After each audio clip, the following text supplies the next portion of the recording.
Hello friends, welcome to our channel box office blockbusters. কথা বলবো metro in দিনও এটির ষষ্ঠ দিনের কালেকশন নিয়ে, সিতারে জমিন পার এটির 20 দিনের কালেকশন নিয়ে, কথা বলবো ম্যাডাম সেনগুপ্ত এটির ষষ্ঠ দিনের কালেকশন নিয়ে, বরবাদ এটির 101 দিনের কালেকশন নিয়ে, মৃগা দ্য হান্ট এটির 13 দিনের কালেকশন নিয়ে, কথা বলবো তাণ্ডব এটির 13 দিনের কালেকশন। আপনি জানিয়ে দেই, global superstar Shakib Khan sir অভিনীত তাণ্ডব মুভিটি ডে বাই ডে ভালো কালেকশন করেছে।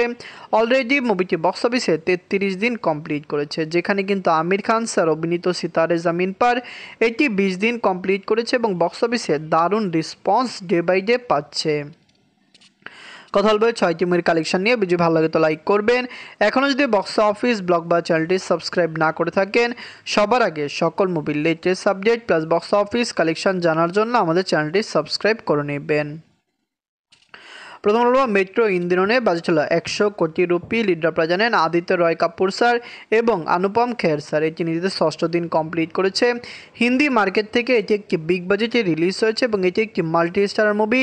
এটি কিন্তু অনেক লোক নিয়ে করা হয়েছে। আপনি জানিয়ে দেই, লাইফ ইন এ মেট্রো এই মুভির কিন্তু সিকুয়েল মেট্রো ইন্দিনো যেরকম হাইপ আমরা ভেবেছিলাম সেরকম হাইপ মুভিটি ক্রিয়েট করতে পারেনি এবং অলরেডি মুভিটি বক্স অফিসে একটি কম কালেকশন করেছে। লাইফ টাইমে কত টাকা আয় করে এটি দেখার বিষয়।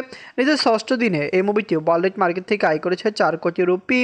টোটাল এটির গ্রোস কালেকশন হলো 35 কোটি রুপি। আপনারা যদি এখনও মেট্রো ইন্দিনও না থাকেন, দেখবেন 6 দিন মুভিটি কমপ্লিট করলো। লং টাইমে কত টাকা আয় করে এটি দেখার বিষয়। আমরা আশা করছি যে যদি ইন্ডিয়ান মার্কেটের দর্শক এটিকে সাপোর্ট করে, লাইফ টাইমে মুভিটি ক্লিন হিট হবে, কারণ ইন্ডিয়ান মার্কেটে মুভিকে ক্লিন হিট হতে হলে 100 কোটি নিট কালেকশন করতে হবে। এখন কথা বলবো সিতারে জামিন পার নিয়ে। বাজেট ছিল 80 কোটি টাকা। লিডার আপনারা জানেন আমির খান স্যার। এটি নিজেদের 20 দিন কমপ্লিট করেছে। আমির খান স্যার অভিনীত সিতারে জামিন পার এটির রিভিউ খুবই পজিটিভ এসেছে। ওয়ার্ল্ড মার্কেটে মুভিটি একটি ভালো কালেকশন করছে। দর্শকরা এই মুভিকে সাপোর্ট করছে। আমরা আশা করছি মুভিটি লং টাইম রান করবে এবং অবশ্যই মুভিটি বক্স অফিসে 300 কোটি রুপি প্লাস বিজনেস করবে। মুভিটি যেরকম হাইপে রিলিজ হয়েছিল, আমরা আশা করেছিলাম 500 কোটি রুপি প্লাস বিজনেস এই মুভিটি করবে। রিসেন্ট টাইম আমির খান স্যারের আপনারা জানেন গত 2টি মুভি ডিজাস্টার গিয়েছে, যার কারণে এই মুভিটি ক্লিন হিট হয়েছে, এটি সবচেয়ে বড় বিষয়। নিজের 20 দিনে ওয়ার্ল্ড মার্কেট থেকে আয় করেছে 2.5 কোটি রুপি। টোটাল এটির কালেকশন হলো 240 কোটি রুপি। আপনারা যদি এখনও সিতারে জামিন পার না থাকেন, দেখবেন আমরা আশা করছি মুভিটি বক্স অফিসে লং টাইম রান করবে। দর্শকরা এই মুভিকে সাপোর্ট করবে। লং টাইম যদি রান করতে পারে, দর্শকদের সাপোর্ট এবং ভালোবাসা যদি পায়, হতে পারে লাইফ টাইমে মুভির কালেকশন কমপক্ষে আরও বেটার আসবে। এই মুভিটি কেমন লাগলো এবং মুভিটি কি পারবে 300 কোটি রুপি প্লাস বিজনেস করতে, কমেন্ট করে জানিয়ে দিয়েন। এন্ড কথা বলবো ম্যাডাম সেনগুপ্ত নিয়ে। বাজেট হলো 1 কোটি 30 লক্ষ টাকা। লিড হলো ঋতুপর্ণা সেনগুপ্ত ম্যাম। এটি নিজেদের ষষ্ঠ দিন কমপ্লিট করেছে। ম্যাডাম সেনগুপ্ত দর্শকদের পছন্দ হয়েছে। ওয়ার্ল্ড মার্কেটে মুভিটি ভালো কালেকশন করেছে। লাইফ টাইমে মুভিটি কত টাকা আয় করে এটি দেখার বিষয়। এটি একটি বিগ বাজেট মুভি। 1 কোটি 30 লক্ষ টাকা বাজেটে মুভিকে বানানো হয়েছে। আশা করছি মুভিটি বক্স অফিসে 1.5 কোটি টাকা নিট কালেকশন করে ক্লিন হিট হয়ে যাবে।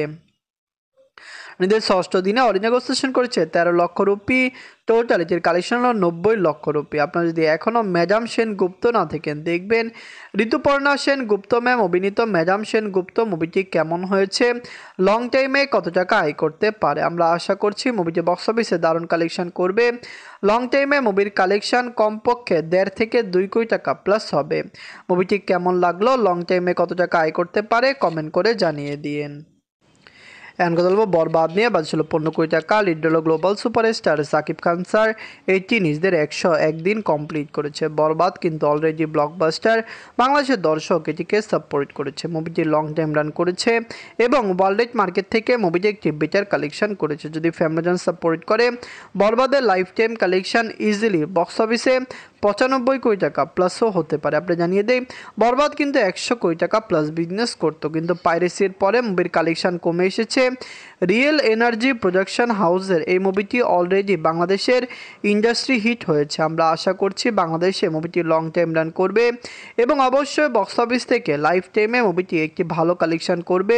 যদি বাংলাদেশের দর্শক সাপোর্ট করে, এটি বাংলাদেশের ইন্ডাস্ট্রি হিট হয়ে রয়ে যাবে। এদের 101 দিনে বাংলাদেশ থেকে আয় করেছে 3 লক্ষ টাকা।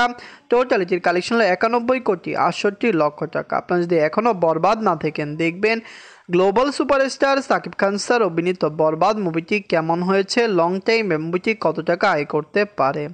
বাংলাদেশের দর্শক ওয়ার্ল্ড মার্কেটের দর্শক সাপোর্ট করলে বরবাদের লাইফ টাইম কালেকশন কমপক্ষে বক্স অফিসে 95 কোটি টাকা প্লাস হবে। বেশিরভাগ ক্রিটিক্স বলছে মুভিটি 92 থেকে 93 কোটি টাকা প্লাস বিজনেস করবে। কিন্তু বরবাদ কতদিন রান করবে? মুভিটি কি পারবে বক্স অফিসে 200 দিন রান করতে?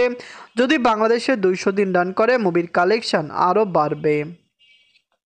এখন কথা বলবো মৃগা দ্য হান্ট নিয়ে। বাজেট হলো 4 কোটি রুপি। লিড হলো বিক্রম স্যার, অনির্বন স্যার। এটি নিজেদের 13 দিন কমপ্লিট করেছে। মৃগা দ্য হান্ট একটি বিগ বাজেট মুভি। আমরা আশা করেছিলাম বক্স অফিসে মুভিটি রেকর্ড আয় করবে। কমপক্ষে লাইফ টাইমে মুভির কালেকশন 10 কোটি প্লাস হবে, কিন্তু বক্স অফিসে মুভিটি সেই রকম সাড়া ফেলতে পারেনি এবং মুভির বক্স অফিস কালেকশন খুবই কম, যার কারণে লং টাইমে কত টাকা আয় করে এটি দেখার বিষয়। বেশি টাকা আয় করলেও মুভির লাইফ টাইম কালেকশন তেমন ভালো নাও হতে পারে। নিজের 13 দিনে অল ইন্ডিয়া গ্রস সেশন করেছে 6 লক্ষ রুপি। টোটাল এটির কালেকশন হলো 2 কোটি 10 লক্ষ রুপি। আপনারা যদি এখনও মৃগা দ্য হান্ট না দেখেন দেখবেন। আমরা আশা করছি মুভিটি বক্স অফিসে ভালো কালেকশন করবে, কিন্তু এটি পুরোপুরি ইন্ডিয়ান মার্কেটের দর্শকদের উপরে, যে ওয়েস্ট বেঙ্গলের দর্শক এটিকে লং টাইম রান করবে কিনা। যদি লং টাইম রান করে তাও মুভিকে ক্লিন হিট হতে হলে 4 কোটি নিট কালেকশন করতে হবে, যেটি লাইফ টাইমে না কালেকশন করার সম্ভাবনা সবচেয়ে বেশি। এখন কথা বলবো তাণ্ডব নিয়ে। বাজছিল 10 কোটি টাকা। লিড হলো global superstar Shakib Khan sir. এটি নিজেদের 33 দিন কমপ্লিট করেছে। সাকিব খান স্যার অভিনীত তাণ্ডব মুভিটি ডে বাই ডে ভালো কালেকশন করছে। আপনারা জানেন তাণ্ডব কিন্তু পাইরেসির শিকার হয়েছে। যদি তাণ্ডবের মতো একটি মেগা প্রজেক্ট পাইরেসি না হতো, মুভিটি ইজিলি বক্স অফিসে 100 কোটি টাকা প্লাস বিজনেস করতো। শুধুমাত্র বাংলাদেশ থেকে কম সময়ে কিন্তু মুভিটি অফিসিয়ালি 30 কোটি টাকা প্লাস বিজনেস করেছে। এর পরের আপডেট এখনও প্রোডাকশন হাউস দেয়নি, দিলে আপনারা জানিয়ে দেব যে মুভিটি অফিসিয়ালি ডে বাই ডে কত টাকা আয় করছে। আমরা আশা করছি লাইফ টাইমে মুভির কালেকশন 80 থেকে 90 কোটি টাকা প্লাস হবে। তাণ্ডব কিন্তু ওভারসিজ মার্কেটে দারুণ বিজনেস করতো, কিন্তু পাইরেসি এই মুভির কালেকশনকে অনেকটু কমিয়ে দিয়েছে। 33 দিনে বাংলাদেশ থেকে আয় করেছে 25 লক্ষ টাকা। ওভারসিজ মার্কেট থেকে আয় করেছে 5 লক্ষ টাকা। ওয়ালেট মার্কেট থেকে আয় করেছে 30 লক্ষ টাকা। টোটাল এটির কালেকশন হলো 74 কোটি 55 লক্ষ টাকা। আপনারা যদি এখনও তাণ্ডব না থাকেন দেখবেন global superstar Shakib Khan sir অভিনীত তাণ্ডব মুভিটি ডে বাই ডে কত টাকা আয় করতে পারে। আমরা আশা করছি বক্স অফিস থেকে মুভিটি কমপক্ষে 80 থেকে 90 কোটি টাকা প্লাস বিজনেস করবে। সবাই জানেন তাণ্ডব কিন্তু 100 কোটি টাকা প্লাস বিজনেস করার মুভি। শুধু 100 নয়, হতে পারতো মুভিটি 125 কোটি টাকা প্লাস বিজনেসও করতে পারতো। কিন্তু বাংলা ইন্ডাস্ট্রির সবচেয়ে বড় শত্রু পাইরেসি এই মুভিকে এমনভাবে দাপিয়ে বেরিয়েছে যে পাইরেসির কারণে মুভির কালেকশন বক্স অফিসে অনেক কমে গিয়েছে। যেখানে উৎসব ডে বাই ডে ভালো কালেকশন করছে, সেখানে তাণ্ডবের কালেকশন বর্তমানে অনেক কমে গিয়েছে। Tandav, Mriga the hunt, Barbaad, Madam Sengupta, Metro In Dino এবং সিতারে জামিন পার, এই সকল মুভির মধ্যে সবচেয়ে সেরা মুভি কোনটি? কমেন্ট করে জানিয়ে দিয়েন। ধন্যবাদ।